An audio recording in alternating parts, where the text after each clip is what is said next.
আবি কাছে যাবে? হ্যাঁ, হাসছি। ও বাবা, ঠান্ডা।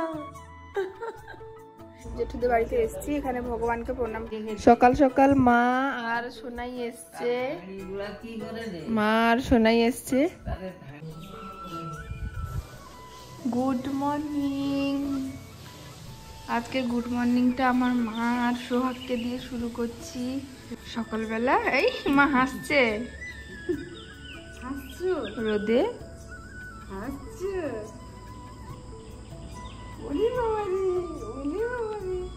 সকালবেলা এই যে এদিকটা ঠাকুমা বসে গল্পের বই পড়ছে। তোমার গুড মর্নিং এর হাসি।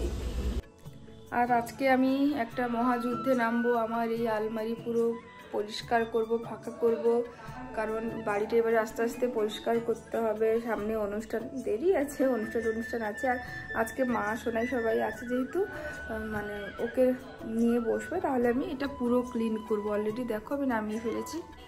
এই যে দেখো, এগুলো সব তোমার দাদাভাইয়ের আইবুড়ো ভাতে সব উঠেছিল, আরও আছে এখানে সব জমা, প্রচুর পিস। এগুলো, এই পিসগুলো এখন অন্য জায়গায় সরিয়ে রাখবো। এখন আমি নিচে নেমে এসেছি, দেখি দুপুরে কি রান্না বান্না হবে। মা ঠাকুমা ওরা সবাই আছে, সোহাগকে নিয়ে আছে, তো ওই সুযোগে ভাবলাম যে আজকে রান্না বান্নাটা করে ফেলি। তোমাদের দাদাভাই সকাল থেকে উঠে ভোলা মাছ, তার সঙ্গে চিংড়ি মাছ সব কিছু নিয়ে এসছে, তো ওগুলোই এখন আজকে দুপুরে রান্না বান্না করব।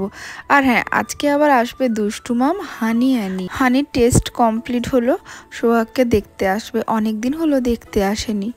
এরপরে আবার পড়ায় ঢুকে যেতে হবে, মাধ্যমিক আছে মানে বুঝতেই পারছো। তো এই জন্য আজকে দুপুরে মোটামুটি ওরা আসবে, বেশ আনন্দ হচ্ছে। আর আমাদের সোহাগও তো ছোট থেকেই, মানে একদম ছোট থেকে ওদের সঙ্গে এতটা ভালো ওর অ্যাটাচমেন্ট, মানে এইটুকু বাচ্চা ওরা এলে না বুঝতে পারে, ওর মুখে একটা আলাদাই হাসি থাকে।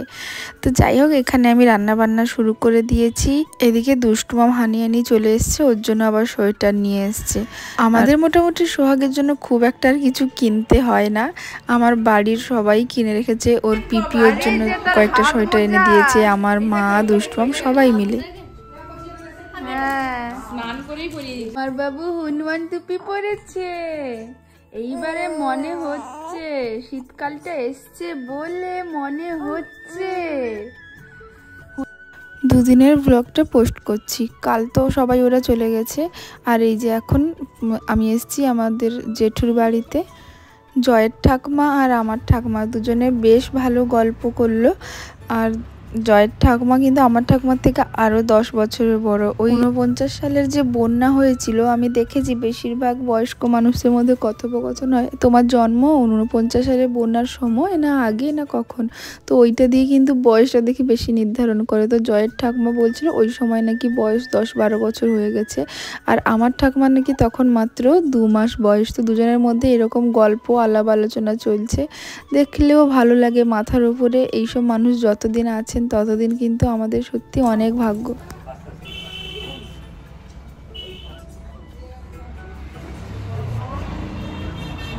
জেঠুদের বাড়িতে এসেছি আজকে, এখানে ভোগের আয়োজন আছে।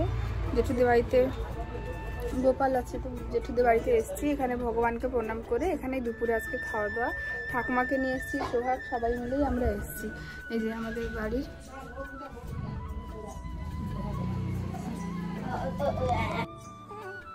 আমাদের সোহাগ বাবা কিন্তু হনুমান টুপি পরে নিয়েছে। হ্যাঁ, ও বলে দিচ্ছে। তোমাদের বাড়ির পুতুগুলো পরা হয়েছে? ওরা কি হনুমান টুপি পরা শুরু করে দিয়েছে?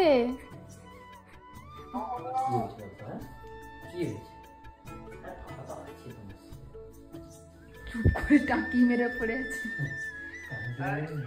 চুপ করে পড়ে আছে তার বাবার কোলে গিয়ে।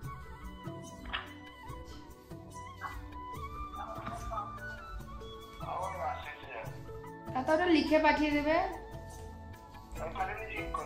আচ্ছা, আমি সারাদিন কষ্ট করি বাচ্চাকে নিয়ে, আমি হাগু মুতু সব পরিষ্কার করছি, তার পাপা ব্যস্ত থাকে। আর এখন দেখো পাপা কোলে গিয়ে চুপটি করে পড়ে আছে। দেখো এদিকে, দেখো পাপার কোলে গিয়ে দেখো। কম না তুমি সোহাগ।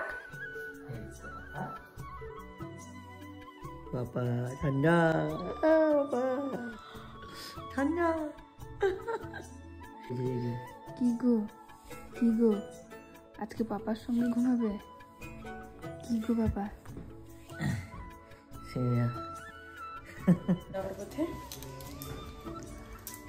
গুড মর্নিং, সকাল সকাল চলে আমি সকাল সকাল চলে এসেছি। বাবি আর সোনামা এসছে সকাল সকাল দেখা করতে, আরেকজন ঘুমোচ্ছে। ভালোই তো কাটছে। কেন তুমি কেন যাবে? তোমার বাড়িতে এইখান থেকে যাবে তো? আমার বাড়িতে এইখান থেকে যাবে।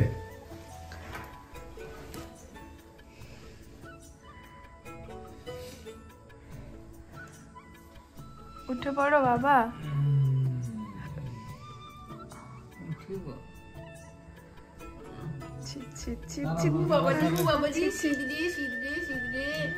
রোদে নিয়ে যেতে হবে।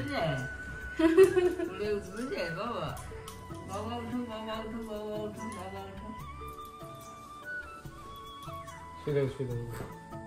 বাবি কাছে যাবে? হ্যাঁ হাসছি দেখো। তোর সঙ্গে ম্যাচিং তার ছবি তুলে দেবো একটা। হ্যাঁ ও বাবা নিয়ে পালিয়ে যাচ্ছি রে বাবি। সে না একা একা নিয়ে চলে গিয়ে মানে সবার সামনে আদর করবে না, নিয়ে গিয়ে সেই সাইডে মানে লুকিয়ে একা আদর করে। কি হ্যাঁ, এখান থেকে দেখ সবাই আছি, নিয়ে চলে গেছে।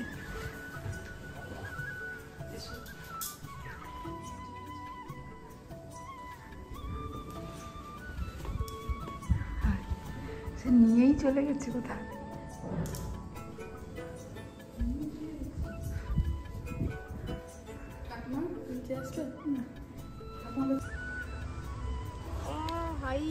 তার টুপিটা পরা রে।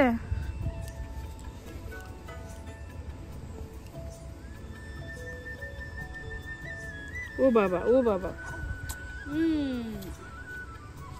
একটা ভিডিও ভিডিও ভিডিও করো, যা পারো করো। ভিডিও করো। শোন দেরি হয়ে যাচ্ছে, আমি কিন্তু রোদে বিরক্তি লেগে যাবে আমার। রাস্তায় কর তুমি চলে আসো, তুমি একটু আমার কাছে এসো না, এদিকে এসো না। হয়ে গেছে। দিয়ে আমার ফোনে ভিডিও করে। ও বাবা, ও বাবা, হ্যাঁ ও বাবা, ও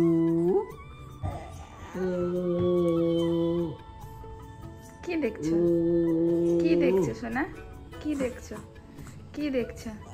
আজকে এদিকে রান্নাও বসে গেছে, মা অনেকটা কাজ এগিয়ে নিয়ে গেছে, ঠাকমা আছে বলে আমি এবার একটু রান্না আজকে করবো ভাবছি। আর এদিকে আমাদের বাড়িতে মোটামুটি এখন আমার শ্বশুরমশাই নিরামিষ খাওয়া শুরু করেছে, পুরো 1 মাস নিরামিষ খাচ্ছে। কবে আবার মাছ খাবে কি মন হবে জানি না। তো এখন আমাদের নিরামিষও রান্না হয় আর আমিষও, দুটো মিলেমিশেই রান্না হয়। এদিকে রান্নার মাঝে দেখতে এলাম যে সোহাগ কি করছে। তার ঠাম্মা কোলে নিয়েছিল, আমার ঠাম্মাও ছিল। তো মানে এখন এমন হয়ে গেছে না, একটু সময় বাবুকে না দেখলেই মোটামুটি মন টন খারাপ হয়ে যায়। কি করছে বাচ্চাটা, একটু দেখে আসি, এরকম অবস্থা হয়ে গেছে। তো এদিকে যখন এসে দেখি ওর ঠাম্মা এই যে ওকে নিয়ে রোদে দাঁড়িয়েছে। আর আজকে যে দুপুরে রান্না হচ্ছে ঢ্যাঁড়স আলু দিয়ে একটা চচ্চড়ি, আর এমনি একটা বেগুন ছিল, মা বললো যে ওটা কেটে দিয়ে দাও, নষ্ট হবে কেন, দিয়ে দেওয়া হয়েছে। নিরামিষ একটা চচ্চড়ির মতো রান্না হচ্ছে। এখন রান্না করলে না সেই যে বিয়ের প্রথম মানে পরপর ওই কথাগুলো মনে পড়ে যায়। প্রায় 1 বছর হতে যায় আমি এখন এই রেগুলার লাইফস্টাইল বা রেগুলার রুটিন থেকে দূরে, কারণ প্রেগনেন্ট, তারপর বাচ্চা হওয়া, কাঁথিতে থাকা, এখানে থাকা, এখন আর আগের মতো আর শরীরও অত ভালো নেই। যাই হোক, আগে কথা যে সকালে উঠে রান্না করতাম, রান্না বান্না করে রেখে দিয়ে স্কুল যেতাম, মানে ওই সংসারের দিনগুলোর কথা এখন মনে পড়ছে। আবার আস্তে আস্তে তো ফিরতেই হবে কাজে।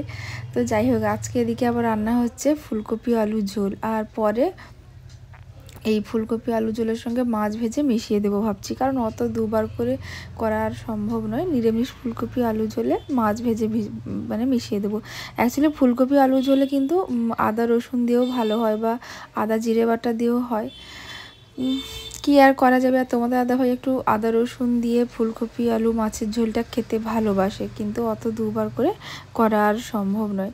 এদিকে আবার অঘ্রাণ মাস আসছে, অঘ্রাণ মাসে বৃহস্পতিবার তো সবার বাড়িতেই, প্রায় বাঙালি হিন্দু প্রায় বাড়িতেই কিন্তু মানে সারা বছর বৃহস্পতিবার নিরামিষ যদি নাও খায়, ওই সময়টা কিন্তু নিরামিষ খাওয়া দাওয়া হয়েই থাকে। আর এই যে এদিকে দেখো রান্নাবান্নাটা আমি করে নিচ্ছি।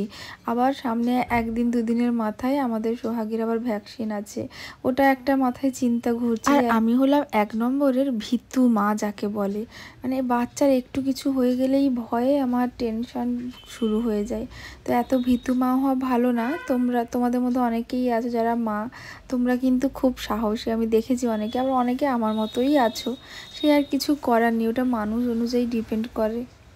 এখন সন্ধেবেলা সোহাগের গান শোনার টাইম, এখন সে গান শোনে, ঘুরু ঘুরু করে, এই সময় শুয়ে দিলে কান্না করবে, কোলে হয়ে ঘুরতে ভালোবাসে আমার বাবা।